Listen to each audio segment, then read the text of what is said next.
Hello everyone. कैसे हो student? आशा है कि सभी बच्चे खुश होंगे, स्वस्थ होंगे और अच्छे होंगे। आप सभी का स्वागत है आपके चैनल, आपके पेज ज्योति मैम क्लासेज पर। एक बार सारे बच्चे फटाफट जुड़ जाओ, फिर सेशन की करते हैं शुरुआत। टॉपिक क्या रहेगा? टॉपिक है आज हमारा डिसऑर्डर या डिसेबिलिटी, यानी कि बच्चों के अंदर जो विकार होता है। सी टेट के लिए मोस्ट मोस्ट इम्पोर्टेंट टॉपिक है, क्योंकि एक डिसऑर्डर आपने दिखाई देगा, डायरेक्ट लिखा मिलेगा आपको। तो सारी बातें मिलकर करते हैं डिस्कस। तो एक बार जुड़ जाओ एक बार सारे बच्चे। क्या ऑडियो वीडियो क्लियर है? कमेंट कर दिया करो, किसी तरह की भी कोई भी अगर आपको प्रॉब्लम है तो कमेंट करें। सबसे पहला काम आपका होना चाहिए स्टूडेंट की वीडियो को अगर आप देख रहे हो, अच्छी आपको वीडियो लग रही है तो शेयर कर दिया करो। सारे के सारे बच्चे ग्रुप में वीडियो को शेयर करेंगे। फिर देखते हैं आज का अपना टॉपिक क्या है। टॉपिक है हमारा डिसेबिलिटी। टॉपिक क्या है बच्चे? डिसेबिलिटी है।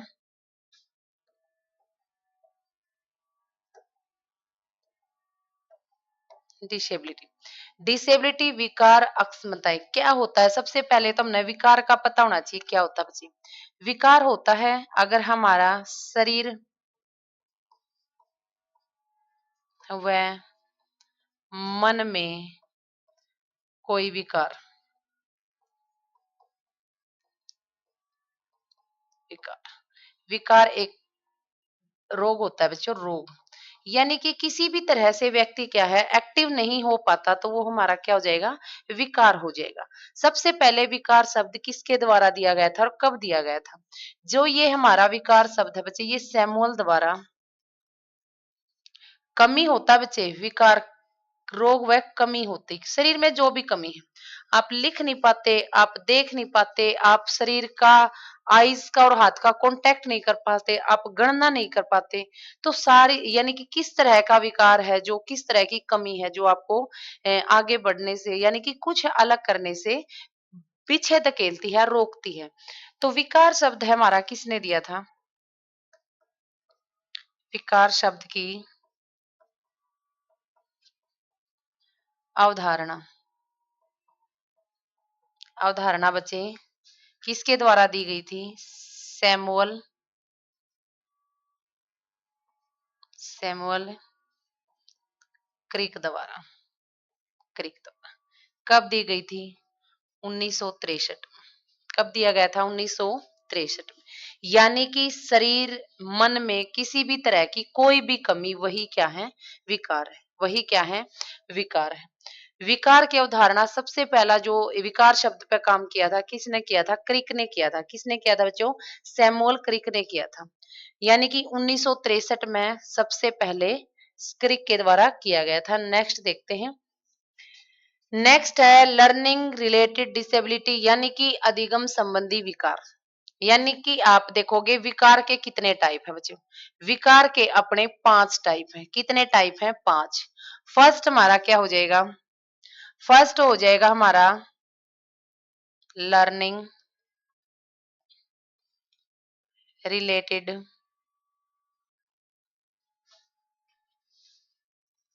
डिसेबिलिटी। ठीक है, डिसेबिलिटी। सेकंड हमारा हो जाएगा राइटिंग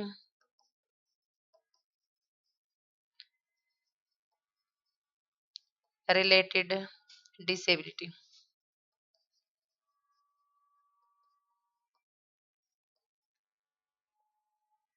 ठीक है, डिसेबिलिटी। थर्ड हमारा हो जाएगा reading related disability. Disability. Fourth हमारा हो जाएगा, क्या हो जाएगा? हमने लर्निंग ले लिया, राइटिंग ले लिया, रीडिंग ले लिया, मैथमेटिक्स।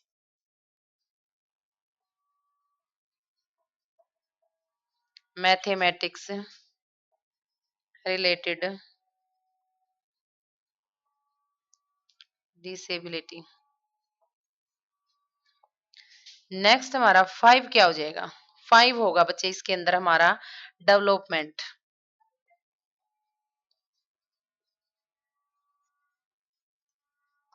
रिलेटेड डिसेबिलिटी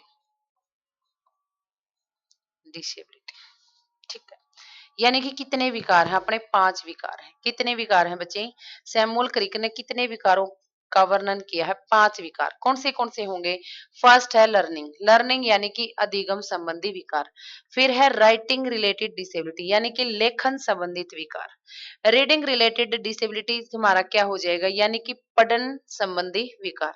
मैथमेटिक यानी कि गणित से संबंधित। डेवलपमेंट हो जाएगा हमारा विकास से संबंधित विकार हो जाएगा। ये जो हमारे 3 ये वाले डिसेबिलिटी हैं, इनको हम लर्निंग रिलेटेड डिसेबिलिटी भी कह सकते हैं। मान लिया कोई भी डिसेबिलिटी है, मान लिया मैथ से संबंधित ही है हमारी, मैथ से संबंधित अगर डिसेबिलिटी है, उसके अंदर हमारा मैथ ही नहीं है, तो हमने कौन सा क्लिक करना है? कौन सा ऑप्शन क्लिक करना है? लर्निंग रिलेटेड, क्योंकि उसके अंदर ही आता है पूरा एरिया, जो पूरा क्षेत्र है ये लर्निंग के अंदर आता है। तो नेक्स्ट बढ़ते हैं। नेक्स्ट हमारा क्या हो जाएगा? एक बार सारे बच्चे वीडियो ने शेयर कर दो।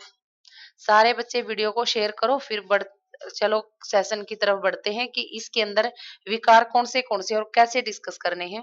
अधिगम अधिगम संबंधी विकार। फर्स्ट हमारा क्या है? Learning related disabilities. ठीक है।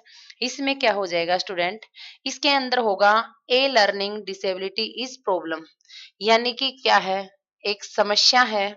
क्या है? एक ऐसी समस्या है जो व्यक्ति द्वारा सूचना प्राप्ति और उससे संबंधित कार्य करने की प्रक्रिया को प्रभावित करता है, यानी कि आपके ऊपर इफेक्ट डालता है person receive and process information. ठीक है।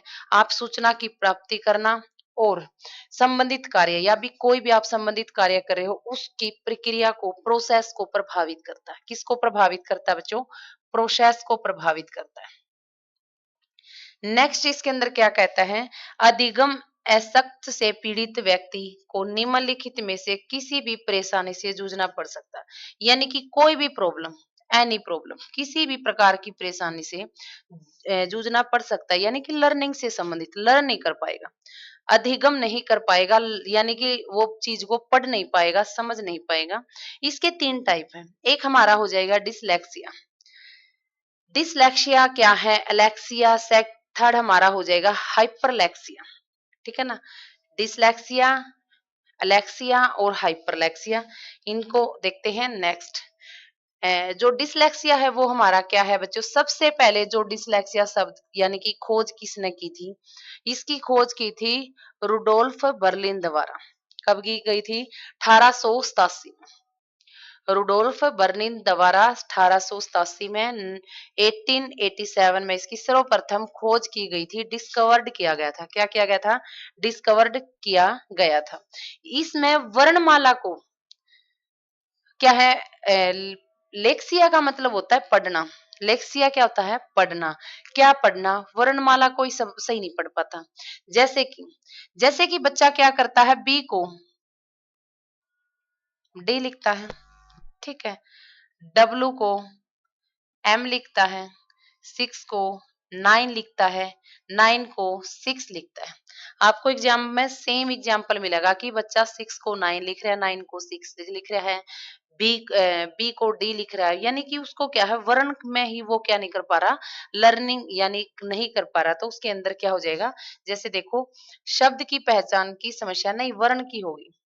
वर्ण किस पहचान की समस्या? बी को डी, एम को डब्ल्यू, 6 को 9 पढ़ता है।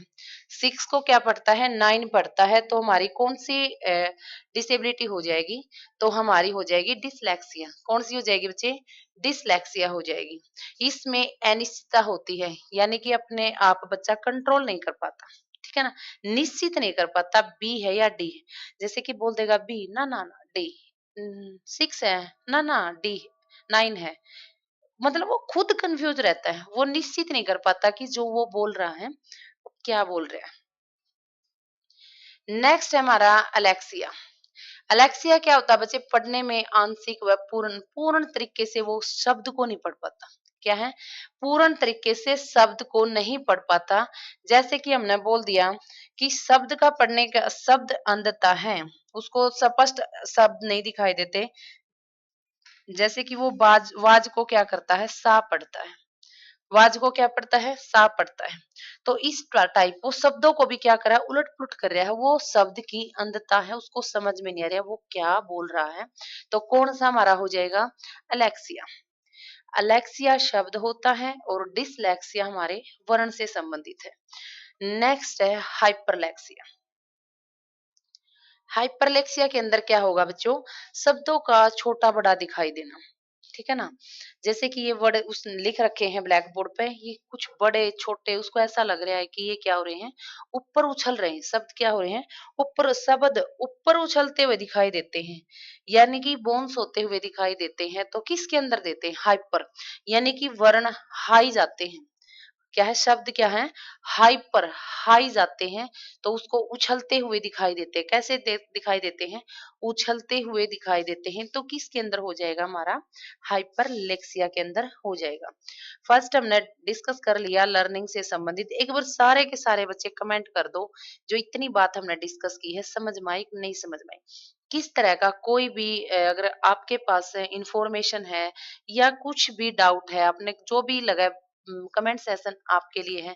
कमेंट भेज दिया करो, ठीक है ना? कमेंट जरूर दिया करो। और सेकंड की कौन कहाँ से वीडियो देख रहा है, तो अपनी वो भी बताना इंफॉर्मेशन की कहाँ से वीडियो देखी जा रही है। नेक्स्ट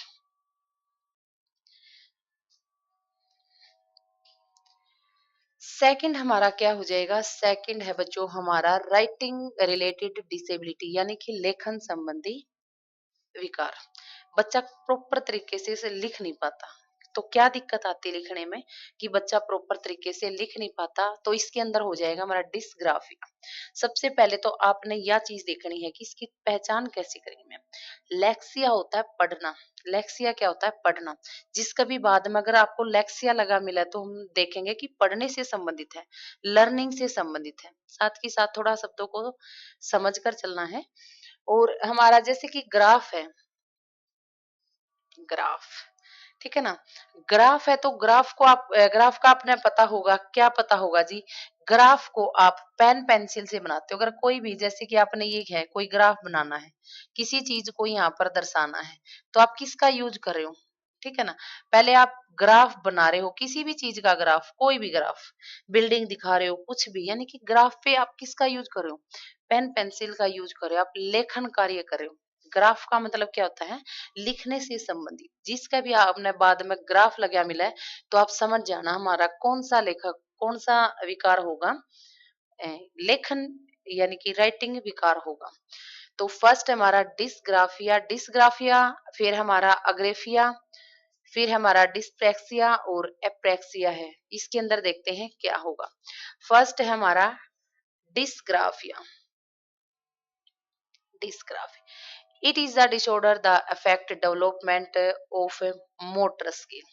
क्या क्या कहना चाहता है कि यह एक ऐसा विकार है जो गतिक कौशल के विकास को प्रभावित करता है। यानी कि बच्चा जो लिखना चाहता है, जो गति करना चाहता है, उसमें विकार उत्पन्न करता है। तो हमारा क्या हो जाएगा, डिसग्राफिया।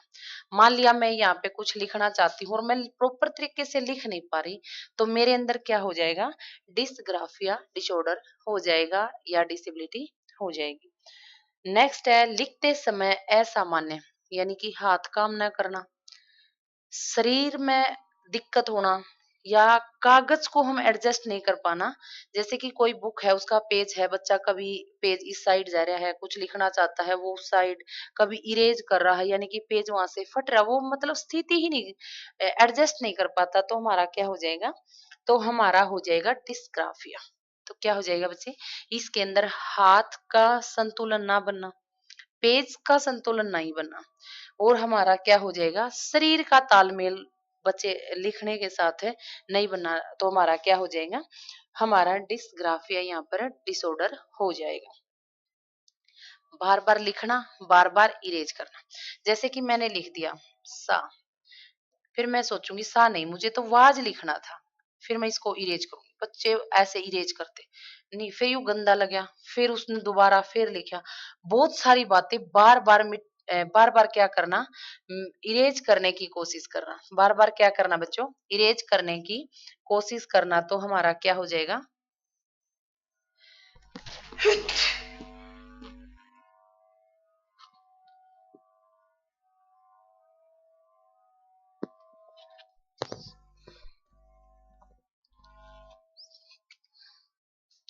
Sorry student. तो आगे क्या कहता है कि बस सिर्फ बार बार इरेज करना, बच्चा तालमेल ना फिट कर पाता यहाँ पे। नेक्स्ट है हमारा एग्रीफिया। नेक्स्ट है हमारा एग्राफिया। अग्राफिया क्या हो जाएगा हमारा, यह एक लेखन अक्षमता है। ठीक है जी, हमको पता है कि हम किसके बारे में पढ़ रहे हैं। हम पढ़ रहे हैं राइटिंग डिसऑर्डर के बारे में, लिखने से संबंधित। तो पता है हमने लेखन में अक्षमता है, यानी कि हम पूर्ण तरीके से लिख नहीं पा रहे। इसके अंदर क्या होगा, इसमें बालक दूसरी भाषा के शब्दों को लिख नहीं पाता। मान लिया मैं आपको बोल दूं कि मैंने लिखा वंदे मातरम, और आप इसी शब्द को पंजाबी में लिख के दिखाओ, उर्दू में लिख के दिखाओ, अदर कोई भी, तमिल है, तेलुगु है, जो भी। मैंने इसी लाइन को बोल दिया, आप ट्रांसलेट करके लिख के देखो। चाहे हालांकि मैं यहाँ पे लिख दूं, लेकिन बच्चा क्या कर रहा है, दूसरी लैंग्वेज के शब्दों को लिख नहीं पाता। तो कौन सा हो जाएगा हमारा, एग्रोफिया हो जाएगा। क्या हो जाएगा, एग्रोफिया हो जाएगा। नेक्स्ट, ये हमारा सेकंड था। नेक्स्ट है हमारा डिस्प्रेक्सिया। डिस्प्रेक्सिया हमारा क्या कहता है बच्चों, डिस्प्रेक्सिया क्या कहता है, लिखने व चित्र बनाने में कठिनाई महसूस होना। ना तो लिख पाना, ना चित्र, चित्र नहीं बना पाता। इसके अंदर बच्चे में राइटिंग और ड्राइंग में दिक्कत आती है। क्या होती है, रिटन लिखने में और चित्र बनाने में। तो ये कौन सा हो जाएगा हमारा, डिस्प्रेक्सिया। डिस्प्रेक्सिया। डिस से आप याद करोगे कि ड्राइंग की कोई भी डिश नहीं बना पाता, तो आप ट्रिक क्या हो जाएगी, डिस। डिस्प्रेक्सिया यानी कि डिश नहीं बना पाता वो किसी भी तरह। क्योंकि आपने पता है कि जैसे कि आप अगर ड्राइंग बना रहे हो, तो कभी आपको बुकेट बनाने को बोला जाएगा, फ्रूट टोकरी बनाने को बोला जाएगा, कभी एप्पल बनाना, जो भी एक्स वाई जेड, आपको बहुत सारे क्या दिए जाएंगे, ड्राइंग पिक्चर दी जाएंगी, लेकिन वो क्या नहीं, कोई भी डिश नहीं बना पाता, यानी कि चित्रांकन ड्राइंग नहीं कर पाता। नेक्स्ट, नेक्स्ट है हमारा प्रेक्सिया। अप्रेक्सिया क्या होता है बच्चे, तंत्रिका तंत्र संबंधी विकार होता है। तंत्रिका तंत्र यानी कि जैसे कि आप राइटिंग कर रहे हो, तो हमारी कौन सी तंत्रिका होगी, जैसे कि मैं लिख रही हूँ, मेरा लिखना, मेरा हाथ और आई का जो कांटेक्ट होता है, हाथ का और आईज का जो भी कांटेक्ट होता है, जो भी तालमेल होता है, उसमें बच्चा क्या है, समन्वय नहीं कर पाता। यानी कि लिखते समय वो लिख यहाँ रहा है और देख कहीं रहा है। तो अगर लिख यहाँ रहा है, देख वहाँ रहा, लिखने में मतलब आईज उसकी कहीं है और उसका हाथ कहीं चल रहा है, तो उसके अंदर कौन सा हो जाएगा, अप्रेक्सिया हो जाएगा। कौन सा डिसऑर्डर होगा बच्चों, अप्रेक्सिया डिसऑर्डर हो जाएगा। इसमें सिर्फ एक ही बात याद रखनी है, आईज में और हाथ में समन्वय नहीं कर पाना, यानी कि coordinate, coordinate hand and eyes, coordinate hand and eyes. Next हमारा तीसरा है, जो थर्ड पार्ट है, तो हो गया हमारा ये थर्ड, मैथमेटिक डिसऑर्डर यानी कि गणित संबंधी विकार। गणित संबंधित, गणित में आप क्या करते हो, गणना करते हो, कैलकुलेशन करते हो, किससे करते हो, कैलकुलेटर से करते हो। आप कहोगे जी मैम सारी की सारा गणित हमारी कैलकुलेशन पर आधारित है, तो इसकी ट्रिक भी कैलकुलेशन हो जाएगी। सबसे पहले है डिसकैलकुलिया। क्या है, डिसकैलकुलिया, डिसकैलकुलिया, डिसकैलकुलिया है। सेकंड हमारा अलेक्सिकल डिसकैलकुलिया है। फिर हमारा ग्राफिकल, इसके अंदर थोड़ी सी टाइपिंग एरर है, इनको इग्नोर करें। हमने सबसे पहली प्रायोरिटी इंग्लिश वर्ड्स को देनी है, चाहे एग्जाम हो, चाहे किसी की पीपीटी हो, पीडीएफ हो, कुछ भी हो। अगर आप एग्जाम में भी बैठे हो बच्चों, 100% श्योरिटी इंग्लिश लैंग्वेज को दी जाती है, क्योंकि हिंदी टाइपिंग में थोड़ी बहुत ही मिस्टेक होने से नहीं रहती। तो ये हमारा लेक्सिकल, ठीक है। डिस डिसकैलकुलिया, ये हमारा ग्राफिकल डिसकैलकुलिया, ये हमारा यानी कि यहाँ से हमने फर्स्ट ही स्टार्ट कर दिया। तो इसके 3 पार्ट हैं मैथमेटिक डिसऑर्डर के। एक हमारा हो जाएगा डिस्कैल्कुलिया, एक हमारा लेक्सिकल हो जाएगा, एक हमारा हो जाएगा ग्राफिकल। ठीक है? तो नेक्स्ट देखते हैं कि फर्स्ट के अंदर हमारा क्या होगा। यह संख्यात्मक विकार है, यानी कि संख्या को काउंट नहीं कर पाता। क्या है? संख्यात्मक विकार है। इसमें गणना में कठिनाई होती है। मान लिया बच्चे को जैसे कि कोई छोटा बच्चा है, छोटा नहीं चाहे बड़ा भी हो, तो हम उसको पैसे काउंट करने के लिए दे देते, तो वो हड़बड़ी में मतलब कुछ गलत काउंट करता है। जो वो गलत काउंट करता है, उसमें हम कौन सी, यानी कि कौन सी डिसऑर्डर हो जाएगा, डिसकैलकुलिया, यानी कि गणना में कठिनाई करना। मान लिया बच्चे को बोल दिया 2+2 क्या होता है, तो उसमें भी उसको अगर प्रॉब्लम आती है उसके एज के अकॉर्डिंग। ठीक है, बच्चा बिल्कुल ही छोटा है, एज नहीं है, अगर एज के अकॉर्डिंग प्रॉब्लम प्रॉब्लम आती है तो हमारा क्या हो जाएगा, डिसकैलकुलिया हो जाएगा। टाइप ऑफ डिसकैलकुलिया, यानी कि इसके भी 2 टाइप हैं। जो डिसकैलकुलिया है इसके भी क्या है, 2 टाइप हैं। 2 टाइप है तो कौन से बच्चे? एक होगा वर्बल, यानी कि बोलकर, मौखिक। ठीक है ना? एक हमारा क्या हो जाएगा, मौखिक डिसकैलकुलिया, यानी कि वर्बल। ठीक है ना? ओरल कैलकुलेशन नहीं कर पाता। क्या नहीं कर पाता? ओरल कैलकुलेशन नहीं कर पाता। मौखिक रूप से गणित का उपयोग करने में कठिनाई। डायरेक्ट मैंने किसी बच्चे को बोला 2 2, वो कंफ्यूज होगा। 1 2 नहीं, 1 2, मतलब ऐसे बार-बार क्या करेगा, ओरल नहीं कर पाएगा। क्या है? ओरल करने में अगर उसको कठिनाई आती है तो हमारा क्या हो जाएगा, मौखिक डिसकैलकुलिया। इतनी बात नहीं है, सिर्फ समझने की दिक्कत है। नहीं तो हमने पता चल जाता है कि कौन-सा यहाँ पे विकार है, किस तरह की यहाँ पे दिक्कतें आई हैं। इसका सेकंड जो पार्ट है वो क्या हो जाएगा, मूर्त व्यवहारिक डिसकैलकुलिया, यानी कि किसी वस्तु को देखकर उसको काउंट करना। मूर्त चीजों के कुशलता प्रयोग में कठिनाई। मान लिया यहाँ पे कोई पजल गेम रख दिया, ब्लॉक रख दी, यहाँ पे ब्लॉक रख दी। ठीक है? ब्लॉक रख दी, यानी कि अलग अलग बॉक्स बनाई हैं, ब्लॉक बनाई हैं, कुछ भी। अगर बच्चा उसको अच्छी तरीके से काउंट नहीं कर पाता तो हम कहेंगे कि वस्तु को देखकर भी बच्चा क्या हो रहा है, कंफ्यूज हो रहा है। तो उसके अंदर क्या हो जाएगा, मूर्त, यानी कि मूर्त डेस्क क्या हो जाएगा, कैलकुलिया हो जाएगा, डिसकैलकुलिया हो जाएगा। एक है मौखिक, किसी चीज को देखकर उसका मुख से काउंट करके बताना कि कितने हैं। एक चीज को क्या है, अगर मूर्त रूप से चीज है, कोई ऑब्जेक्ट है, और ऑब्जेक्ट को भी जब बच्चा काउंट नहीं कर पाता तो हमारा क्या हो जाएगा, तो हमारा ये सेकंड जो डिसऑर्डर था वो हो जाएगा। उदाहरण के लिए, यानी बालक चीजों की तुलना करने में सक्षम नहीं है। चीजों की तुलना में कोई भी चीज है, कोई भी ऑब्जेक्ट है, अगर उसको अच्छी तरीके से काउंट नहीं कर पाता तो ये हमारा हो जाएगा। लेक्सिकल जो हमारा है, लेक्सिकल डिसकैलकुलिया, इसमें क्या है, गणित के प्रतीकों को पढ़ने में कठिनाई आती है। मान लिया प्लस है, माइनस है, भाग है, डिवाइड है, मल्टीप्लाई है, इनके प्रतीक जो भी हमारे सिंबल होते हैं गणित के अंदर, जितने भी हम सिंबल का यूज करते हैं, बच्चा ये नहीं समझ पा रहा है, ये छोटा होता है, ये बड़ा होता है, कौन क्या, मतलब वो बच्चा समझ नहीं पा रहा।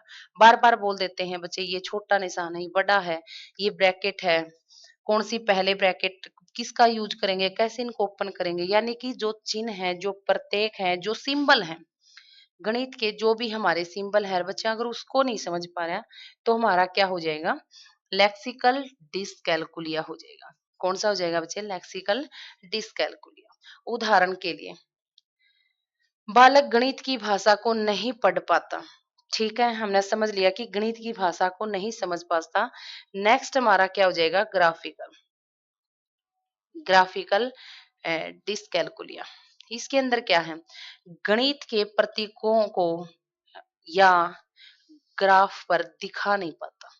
हमने कोई भी गणित बताया है कि बताया भारत की जनसंख्या इतनी है, इसको ग्राफ पे दिखाएँ, ये मतलब ज़्यादा हो जाएगा बच्चे के लिए। लेकिन हम क्या करेंगे बच्चे को कि आपके स्कूल में कितने बच्चे हैं, 10th क्लास में इतने हैं, 9th क्लास में इतने हैं, इनको आंकड़ों के आधार पर गणित के ग्राफ के माध्यम से अगर समझाया जाए तो और बच्चे को बार-बार समझाने से भी अगर वो नहीं समझ पाता तो हम क्या कहेंगे, इसके अंदर ग्राफिकल डिसकैल्कुलिया है। कितना भी समझाओ लेकिन बच्चा ग्राफ नहीं बना पाता, ग्राफ नहीं समझ पाता, तो हमारा कौन-सा डिसऑर्डर हो जाएगा? ये हमारा ग्राफिकल डिसऑर्डर हो जाएगा। यानी कि इसके अंदर क्या है, ना तो बच्चा मैथ के सिंबल समझ पाता और ना ही ग्राफ बना पाता। ठीक है? नेक्स्ट है हमारा फोर्थ, रीडिंग डिसेबिलिटी, फोर्थ हो जाएगा। ठीक है? रीडिंग डिसेबिलिटी या इसको वर्बल भी बोल सकते हैं। मुख से बोलकर पढ़ना, जैसे बच्चे बोल-बोल कर क्या करते हैं, रीड करते हैं, पढ़कर बहुत कुछ सीखते हैं। अगर बच्चा अच्छे तरीके से पढ़ ही नहीं पाता तो हमारा कौन-सा हो जाएगा? ये हमारा वाचन विकार व मौखिक विकार विकार उसके अंदर हो जाएगा। इसके अंदर क्या है? अफेजिया, ये है हमारा अफेजिया, ये है हमारा डिस्फेसिया, एक है हमारा डिसर्थिया, एक हमारा अफेजिया। क्या हो जाएगा? अफेजिया यहाँ पर हो जाएगा। सिर्फ आपने इस पर ट्रिक क्या रखनी है? बच्चा बोल रहा है और वो है फंसा, फंसा। यानी कि अफेजिया क्या हो जाएगा? अफेसिया क्या हो जाएगा? फंसना। क्या हो जाएगा? अफेसिया को आप देखो कि फंसना। क्या हो जाएगा? बोलते समय बच्चा बोल रहा है, अरे यूँ फंसा है क्योंकि इसका बोलने में क्या है? विकार है।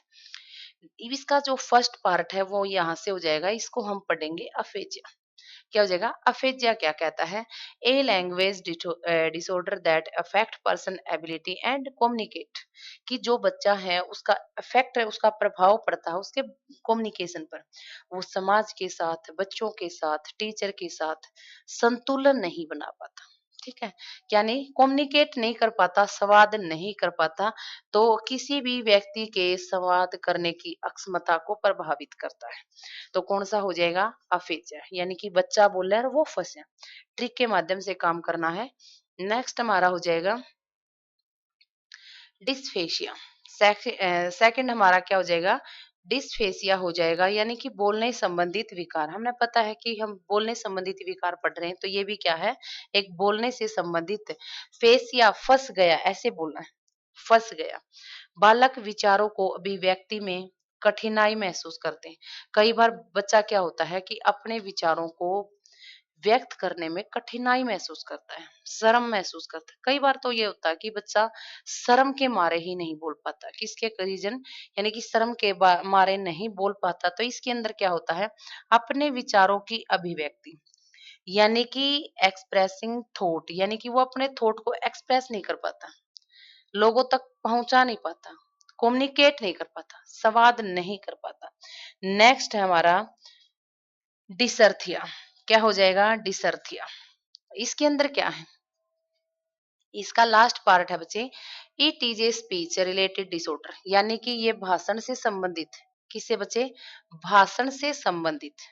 मान लिया बच्चे को बोल दिया जाए कि अपने बारे में 10 बातें आप लेक्चर स्टैंड पे खड़े होकर बोल सकते हो या अपना परिचय आप दे सकते हो, तो बच्चा उसके बारे में स्पीच नहीं कर पाएगा। वो कंप्लीट सारी चीजें आती हैं लेकिन वो क्या नहीं कर पा रहा वहां पे, अपने आप को ओपन करके सारी की सारी बातें डिस्कस नहीं कर पा रहा, तो हमारा क्या हो जाएगा? स्पीच रिलेटेड डिसऑर्डर हो जाएगा, स्पीच रिलेटेड डिसऑर्डर हो जाएगा। डेवलपमेंट रिलेटेड डिसेबिलिटी, यानी कि हमारा ये क्या है? फिफ्थ प्रकार का डिसऑर्डर है, पांचवा।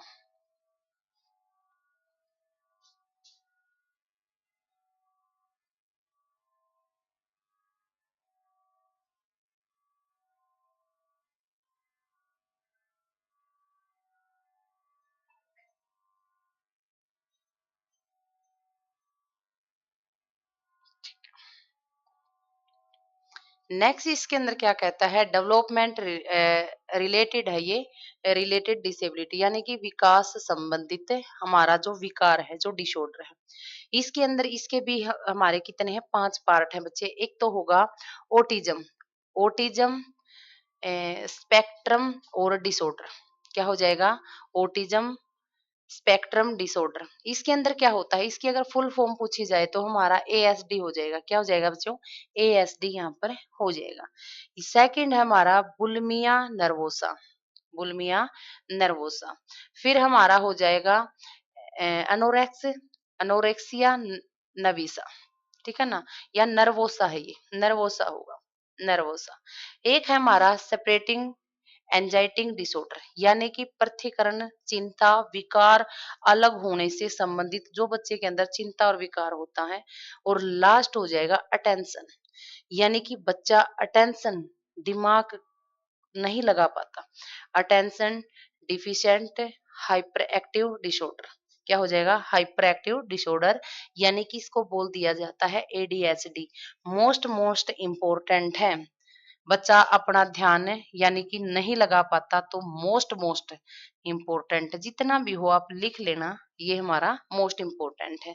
तो इसको क्या बोलोगे, इसको बोलोगे attention deficit hyper active disorder. क्या हो जाएगा, डिसऑर्डर।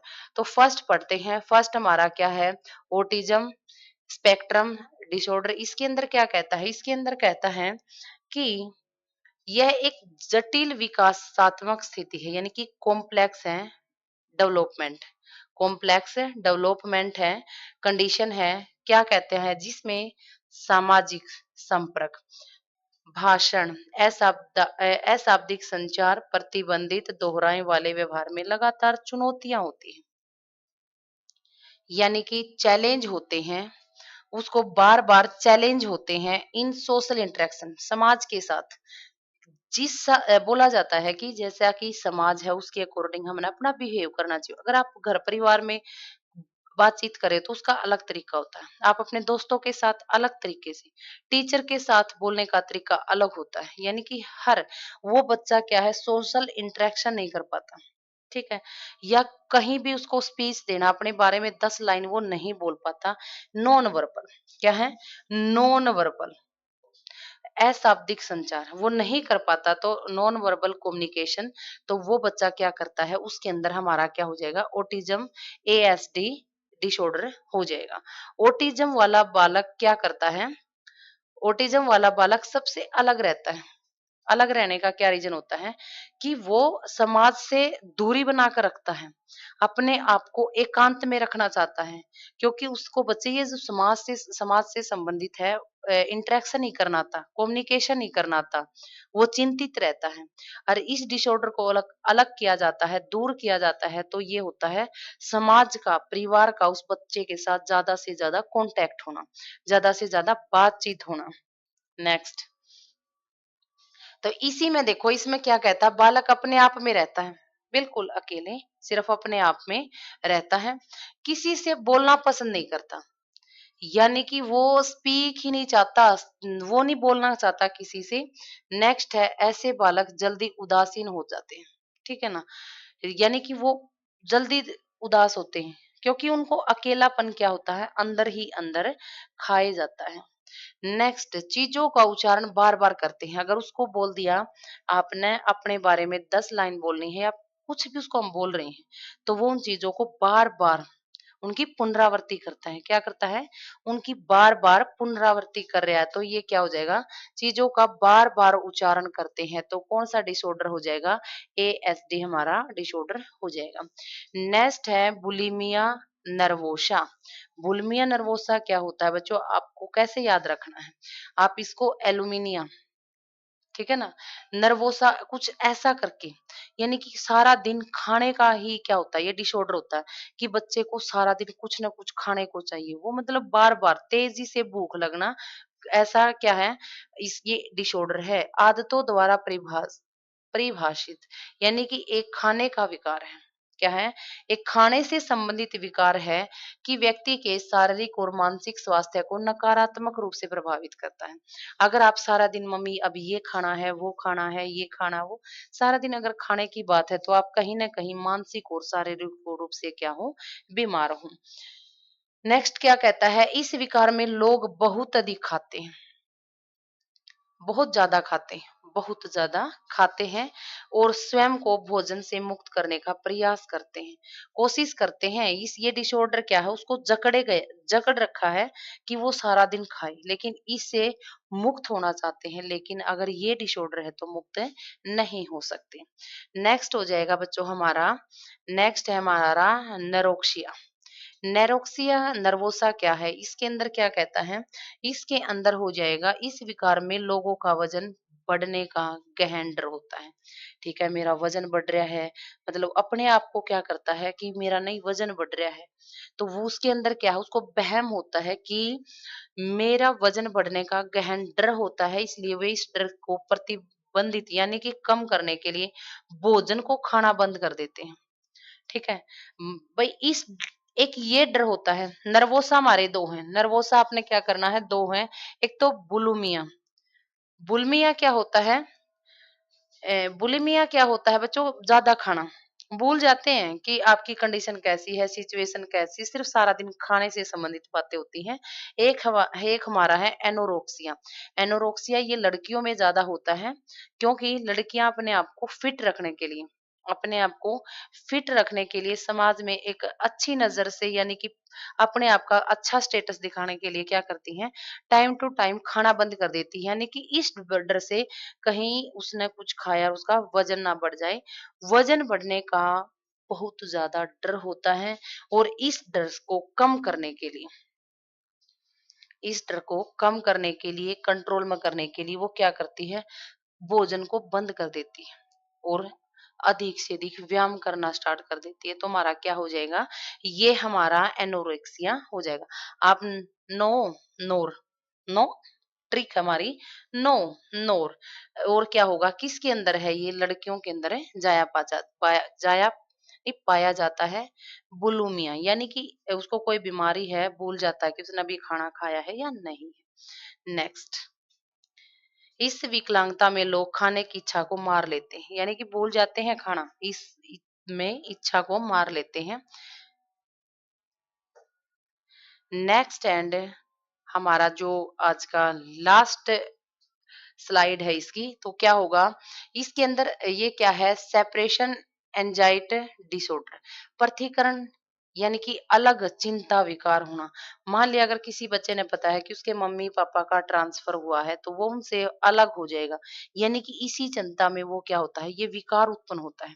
क्या होता है? विकार उत्पन्न होता है। तो एक बार देख लेते हैं, यह एक चिंता है, विकार है, जिसमें एक व्यक्ति को घर से या उन लोगों से अलग होना है जो उससे सबसे अधिक प्रिय है, चाहे कोई भी हो।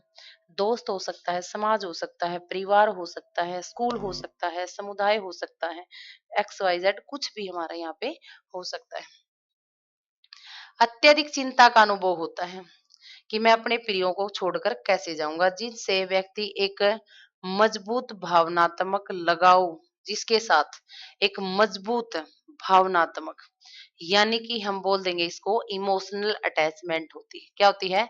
एक इमोशनल अटैचमेंट जिसके साथ भी है, अगर उनको छोड़ना पड़े, जैसे माता पिता है, देखभाल करने वाला कोई भी हो सकता है, अन्य है, भाई बहन है, अगर उसको छोड़ने की चिंता है तो बच्चे के अंदर ये डिसऑर्डर पाया जाता है। बच्चे में सबसे आम है, कॉमन क्या है कि आमतौर पर 6 से 7 महीने से 3 साल की उम्र के बीच होता है, यानी कि 6-7 माह से 3 साल तक, 3 साल तक, क्योंकि उसके बाद बच्चे के अंदर एडजस्टमेंट आ जाती है। क्या आ जाती है? एडजस्टमेंट, यानी कि आपने समाज के साथ, जीवन के साथ जैसी भी कंडीशन है, एडजस्टमेंट करना पड़ेगा। अगर बच्चा एडजस्टमेंट नहीं कर पाता तो उसके अंदर एसएडी का क्या होता है? विकार होता है।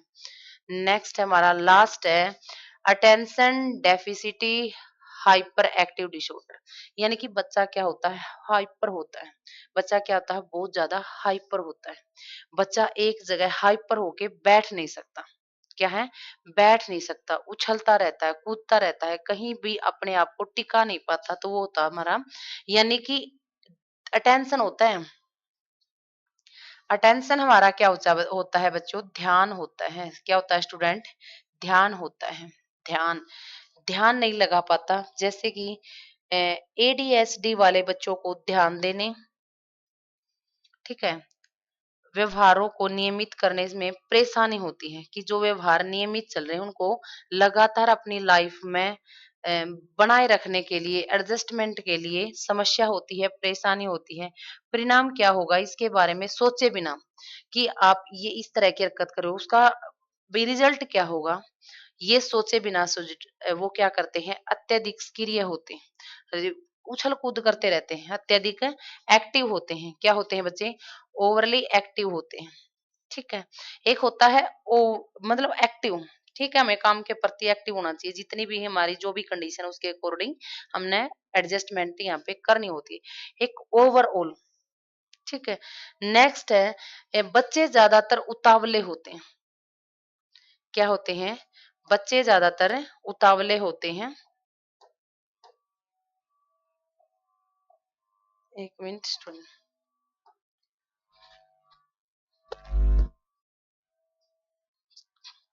क्या है? बच्चे ज्यादा उतावले होते हैं। क्या होते हैं?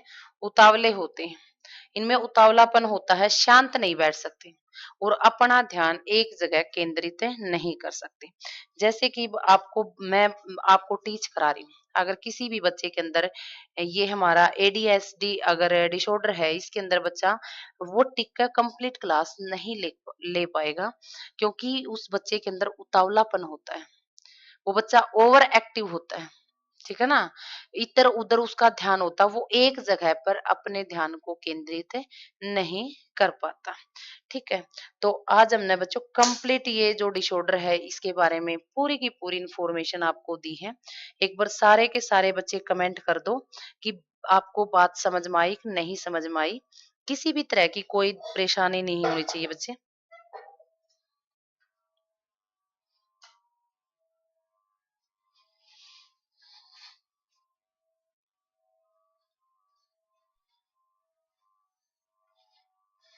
ठीक है। बताओ एक बार फटाफट कमेंट कर दो, फिर क्लास को करते हैं ऑफ।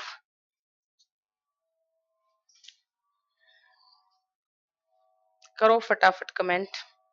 किसी भी तरह का कोई भी डाउट नहीं होना चाहिए स्टूडेंट। अगर वीडियो आपको अच्छी लगती है, आपके लिए इम्पोर्टेंट है, आप अच्छे से समझ पाते हो या आप इसमें से मतलब जो भी डाउट है वो क्लियर कर पाते हो, तो कमेंट सेशन में ज़रूर बताया करो कि आपने वीडियो कैसी लगी और इसके अंदर हमारे कौन से डाउट क्लियर हुए। तो आज के लिए इतना ही बच्चे, करते हैं वीडियो को ऑफ। वीडियो को शेयर कर देना। जो बच्चा चैनल पर नया है, चैनल ने सब्सक्राइब किया करो। यू अपना पेज है ज्योति मैम क्लासेस के नाम से, और इस पेज को फॉलो कर लो, सब्सक्राइब कर लो, लाइक करो और शेयर करो। आज के लिए इतना ही। धन्यवाद।